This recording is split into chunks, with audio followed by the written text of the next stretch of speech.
when somebody asked me the question, what is EDLD, I have to just tell it where it came from.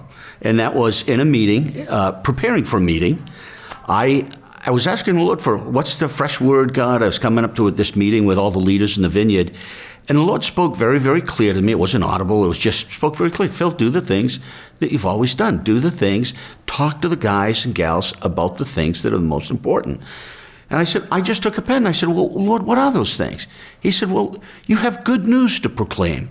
Now, the fancy word is evangelism, or the old word, or whatever, the intimidating word is evangelism, but that's a biblical word.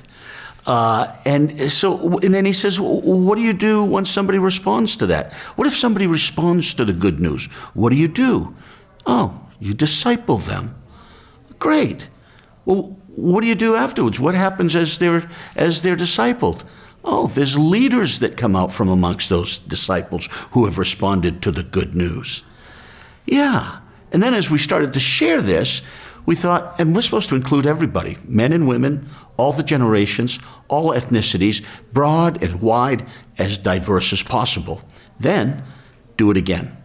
So EDLD, is going to be a phrase I'm going to use year after year after year, because we live in a culture that is always looking for the boom and the big, the new, what's the latest.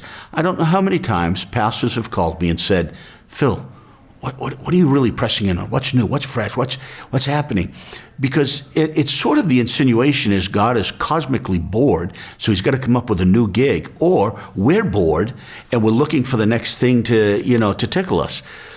So I feel a responsibility to make this pretty standard language in the Vineyard, but you'll notice that I never define exactly how we evangelize, or the process of discipleship, or the process even of multiplying leaders, or the diversity of how all of that works, because that's going to be worked out in the reality of local churches and the different passions and giftings making up the churches. So EDLD, evangelism, discipleship, leadership, multiplication, and diversity is going to be around. As long as I can influence the conversation, I think it's pretty important.